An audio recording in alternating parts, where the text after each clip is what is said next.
السلام عليكم ورحمة الله وبركاته. النهاردة هديك معلومات مهمة عن حاجات لازم تعملها لو وجعت فيها في تربية العصافير.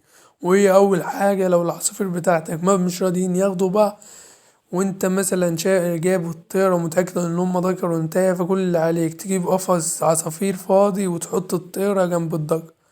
تمام، ويكونوا الاتنين شايفين بعض في القفص. تمام، بس الاتنين يكونوا بعاد عن بعض، يعني يكونوا ده في قفص وده في قفص بس شايفين بعض. وبعد اسبوع بالظبط ترجع تدي النتاية للذكر، ان شاء الله ياخدوا بعض على طول. دي اسرع طريقة لو انت عايز العصافير بتاعتك تاخد بعض بسرعة، دي الطريقة السريعة. نيجي بقى لأهم حاجة، في حاجة تانية مهمة برضو، ان ساعات النتاية بتاكل الزغاليل بتاعتها وتضربها، ودي حلها الوحيد. لو انت مش حاطط املاح معدنية للعصافير فده عشان كده. لكن لو انت حاطط املاح معدنية وبرضو بتعمل كده، يبقى انت لازم تاخد النتاية تعزلها بعيد عن الذكر، وتسيب الذكر هو اللي يأكل الزغاليل.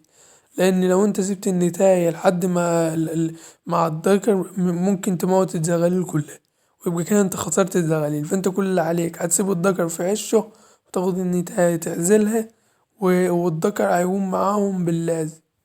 طب في مشكلة تانية برضو بتواجهك، وهي برضو احتمال انت مكنتش عارفها فانا هعرفها لك.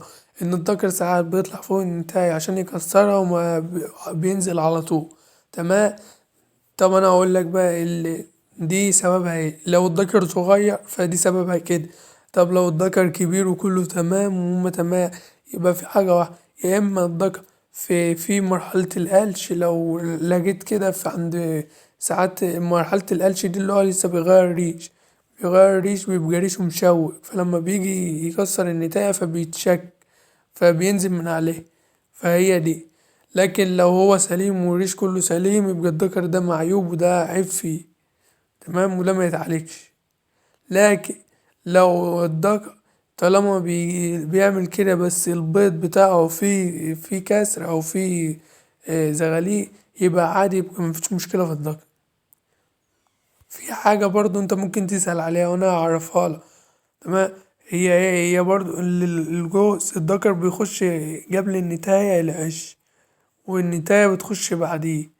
طب كده هيبيضوا؟ ايوه كده هيبيضوا. الذكر بيخش العيش لان بيجهز العيش بتاع العصافير، هو الذكر بيخش يجهز العيش، فالنتاية بتخش وراه. فالمرحلة دي بتوصل لأسبوعين أو أسبوع. تمام. فانت كل اللي عليك الصبر في المرحلة دي. لو هم وصلوا لحد كده فتمام، يبقى كده هيبيضوا. كل اللي عليك اللي انت متمسكش العصافير ولا تجلبه، بس كده. في سؤال تاني برضو ممكن يدور في ذهنك، هو هل الذكر ينفع يتجوز سرطان؟ هو اللي انا اعرفه لا.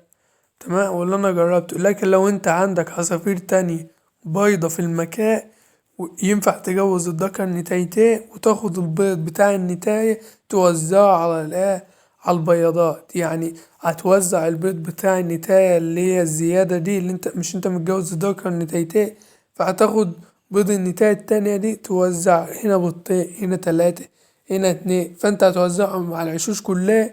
ماشي. يبقى انت كده كسبت البيض.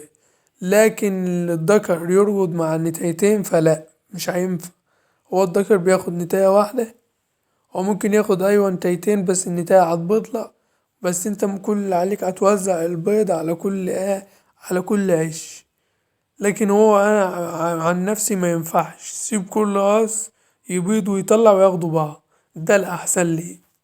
في سؤال تاني برضو، هو هل ينفع النتاية تكون أصغر من الذكر في السن وتتجوزوا؟ أيوة عادي. طب عادي ازاي؟ طالما النتاية جاهزة يبقى عادي. في سؤال برضو تاني، طب ليه الذكر بيبقى أكبر من النتاية؟ ده طبيعي في كل حاجة، في الطيور الذكر بيكون أكبر من النتاية في الحجم، ده معروف. فمفيش فيها أي خوف ولا أي قلق.